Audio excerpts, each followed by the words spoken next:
میں اور شہریار جگری دوست تھے. ہم ساتھ پڑھے اور کھیل کود کر بڑے ہوئے. کیونکہ ہمارا بچپن سے ہی ایک دوسرے کے گھر آنا جانا تھا، میں ایک عام سی شکل و صورت کا مالک تھا، جبکہ شہریار، جیسے میں پیار سے شہری بولتا تھا، بے پناہ حسین تھا. خدا نے اسے فرصت میں بنایا تھا.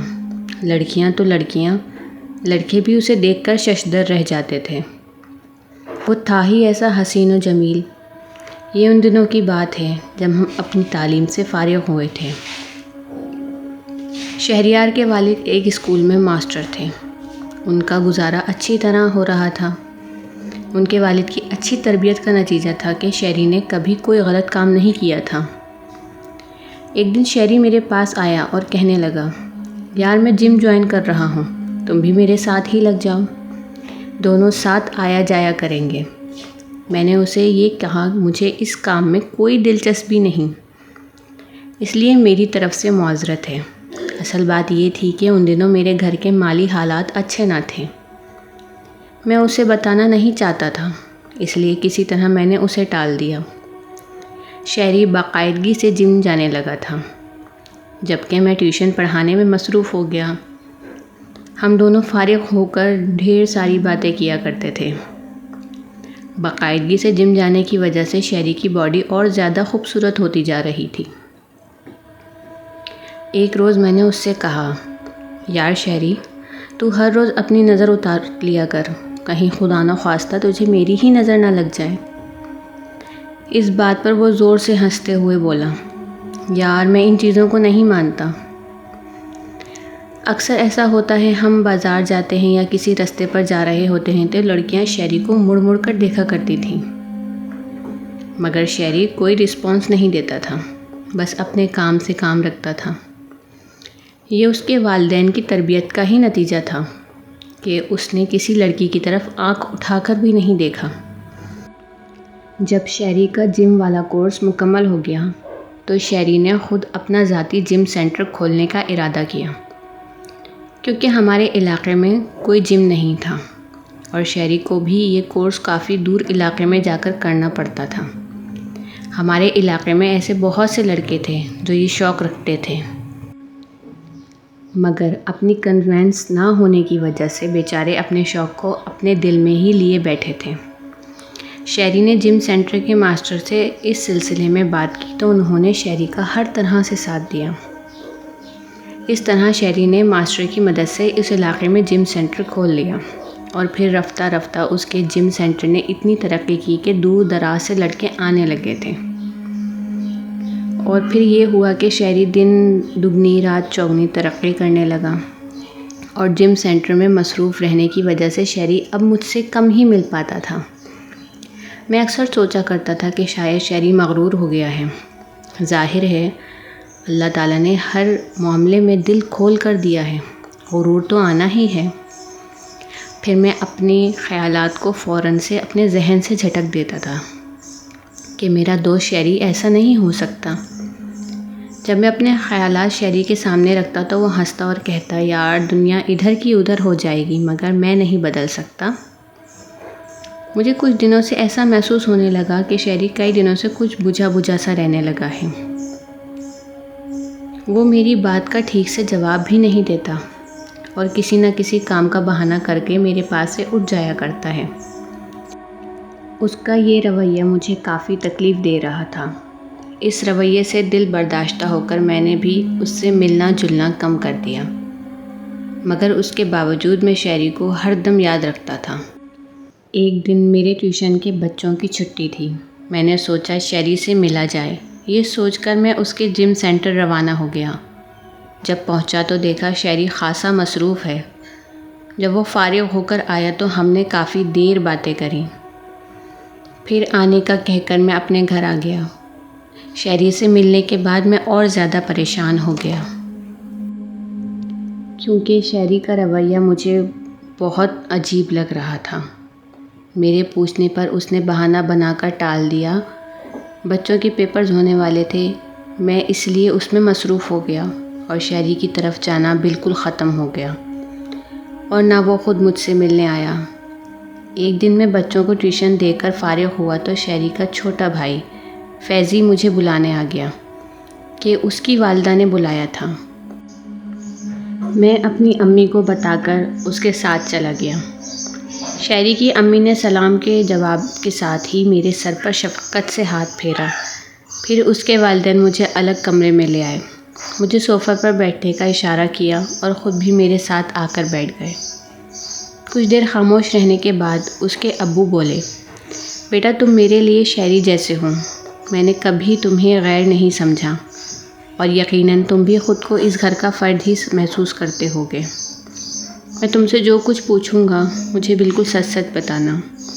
ہم شہری کی طرف سے بہت پریشان ہیں، اس کے دن بدن گرتی صحت اور گھر والوں سے کترانا، نہ جانے اسے کیا ہو گیا ہے، ہمیں تو کچھ بتاتا ہی نہیں ہے۔ تم شہری کے قریبی دوست ہو، تم بتاؤ کہ کہیں کسی لڑکی کا تو چکر نہیں ہے؟ کیا شہری کوئی ڈرگس تو نہیں لیتا؟ اگر کسی لڑکی کا چکر ہے تو کون ہے وہ لڑکی، تم تو جانتے ہوگے نا؟ یا پھر اگر کوئی دوسری بات ہے تو وہ بھی بتاؤ۔ ان دونوں کی پریشانی دیکھ کر حقیقت میں تو خود بھی پریشان ہو گیا تھا۔ میرا شہری پہلے تو ایسا نہیں تھا، وہ تو ہر بات مجھ سے شیئر کرتا تھا، پھر اب پتہ نہیں کیوں اتنا بدل گیا ہے۔ یقین کرو بیٹا، اگر کسی لڑکی کا چکر ہے تو میں اپنے بیٹے کی خوشی کی خاطر اسے بھی قبول کر لوں گی، اس کا بیک گراؤنڈ اور نہ ہی خاندان دیکھوں گی، مگر وہ مجھے بتائے تو صحیح۔ اگر کوئی اور بات ہے تو اپنے والد سے کہے، شہری میں تو ان کی جان ہے، وہ کیسے اس کی بات رد کر دیں گے؟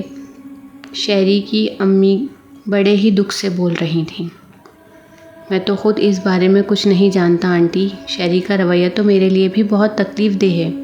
پہلے میں سمجھتا تھا کہ وہ دن بدن ترقی کرتے جم سینٹر کی وجہ سے مغرور ہو گیا ہے، اس لیے وہ مجھے کسی خاطر میں نہیں لا رہا، مگر گھر میں بھی اس کا یہی رویہ ہے تو یقیناً بات کوئی اور ہے۔ شہری اس وقت کہاں ہے؟ میرے اس سوال کے جواب میں شہری کی امی نے بتایا کہ وہ اپنے کمرے میں ہے۔ میں ان سے اجازت لے کر اس کے کمرے کی طرف بڑھ گیا۔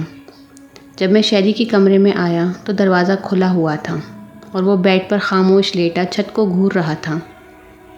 میں نے اسے سلام کیا تو اس نے کوئی جواب نہ دیا۔ میں اس کے قریب گیا اور اس سے پوچھا، یار کیا حال بنا رکھا ہے تو نے اپنا؟ اس نے مڑ کر میری طرف دیکھا اور اٹھنے کی کوشش کرنے لگا، مگر اس میں اتنی کمزوری آ چکی تھی کہ اس سے اٹھا بھی نہ گیا۔ میں اس کی یہ حالت دیکھ کر آبدیدہ ہو گیا۔ یہ وہ شہری تو نہ تھا جس کی خوبصورتی پر لوگ فدا تھے، اب وہ ایک عجیب سی بے بسی کی اور لاچاری کی تصویر بنا ہوا تھا۔ اس کی یہ حالت مجھ سے دیکھی نہ گئی اور میں گھر واپس آ گیا۔ اس کے بعد 2-3 دن بعد بہت مصروف گزرے۔ میں شہری سے پھر ملنا چاہتا تھا مگر ٹائم نہیں مل رہا تھا۔ اس روز چھٹی کا دن تھا، میں گھر پر ٹی وی کے آگے بیٹھا تھا کہ اتنے میں شہری کا چھوٹا بھائی پھر مجھ سے ملنے آ گیا اور کہنے لگا، بھائی آپ کو امی نے بلایا ہے، اگر آپ فارغ ہیں تو ابھی میرے ساتھ چلیں۔ اس لیے شہری کے چھوٹے بھائی کے ساتھ ہی جانے سے پہلے میں اپنی امی کو بتا کر آ گیا۔ اس کی والدہ مجھے اندر لے گئیں، پھر شہری کی موجودہ حالت کے بارے میں بتاتے ہوئے انہوں نے کہا، بیٹا نہ جانے میرے شہری کو کس کی نظر لگ گئی ہے، اب تو وہ بالکل بستر کا ہو کر رہ گیا ہے، ڈاکٹروں کو تو دکھایا ہے مگر اس کا مرض کسی کی سمجھ میں نہیں آ رہا، ہم اس سے پوچھتے ہیں تو وہ ہمیں کچھ نہیں بتاتا، بیٹا تم ایک بار پھر کوشش کر کے دیکھو۔ شہری کی والدہ مجھ سے التجا کر رہی تھیں، آنٹی آپ فکر نہ کریں، بس اللہ تعالیٰ سے اچھے کی امید رکھیں۔ یہ کہہ کر میں شہری کے کمرے میں آیا۔ اسے دیکھ کر مجھے ایک دھچکا سا لگا، شہری کی بہت بری حالت تھی، مجھے اپنے سامنے دیکھ کر وہ رونے لگا۔ اس کو روتے ہوئے دیکھ کر میں بھی پریشان ہو گیا۔ میں فوراً اس کے قریب پہنچا، حوصلہ کرو اور مجھے بتاؤ یار کہ آخر یہ سب کیا ہے، میں تو خود ایسی زندگی سے پریشان آ چکا ہوں، بجائے اس کے کہ میں اپنے والدین کا سہارا بنوں الٹا ان پر بوجھ بن گیا ہوں، میرا ہر کام بیڈ پر ہوتا ہے، میں تو بس یہی دعا مانگتا ہوں کہ جلد سے جلد مجھے موت آ جائے تاکہ اس اذیت بھری زندگی سے مجھے نجات ملے۔ مایوسی کی باتیں مت کرو، تو میرا ہمت والا دوست ہے، تیرے منہ سے ایسی باتیں اچھی نہیں لگتی۔ یہ کہتے ہوئے میری آنکھوں سے آنسو نکل آئے۔ تو ہی بتا میں کیا کروں؟ شیری نے پوچھا۔ تو وہ کر جو میں تجھ سے کہہ رہا ہوں۔ یار تو بتاتا کیوں نہیں ہے کہ تیرے ساتھ مسئلہ کیا ہے؟ تیری خاموشی، الجھا انداز، کچھ تو ہے جو تو ہم سب سے چھپا رہا ہے۔ دل کی بات کہہ لینے سے دل کا بوجھ ہلکا ہو جاتا ہے۔ مجھ سے شیئر کر، کیا پتہ اسی میں تیری بھلائی ہو۔ یہ کہتے ہوئے میں نے محبت سے اس کا کاندھا تھپ تھپایا۔ کچھ دیر خاموش رہنے کے بعد شیری بہت دھیمے لہجے میں بولا، یار وعدہ کر تو کسی کو کچھ نہیں بتائے گا، تبھی میں تجھے وہ کچھ بتاؤں گا جو میں نے اب تک کسی کو نہیں بتایا ہے۔ وعدے کو چھوڑ یار، تجھے اپنے دوست پر اعتبار نہیں ہے؟ اعتبار تو ہے، مگر بات ہی ایسی ہے کہ میں بتانے کی ہمت نہیں کر پاتا۔ میں نہیں چاہتا کہ سب کچھ جان لینے کے بعد بھی کوئی میرے بارے میں غلط رائے قائم کرے، جبکہ میرا ان سب چیزوں میں کوئی قصور نہیں ہے۔ یار اب بتا بھی دے تو پہلیاں کیوں بجھوا رہا ہے؟ شہری کچھ دیر چھت کو دیکھتا رہا، پھر بولا، تم جانتے ہو کہ جاری ہے۔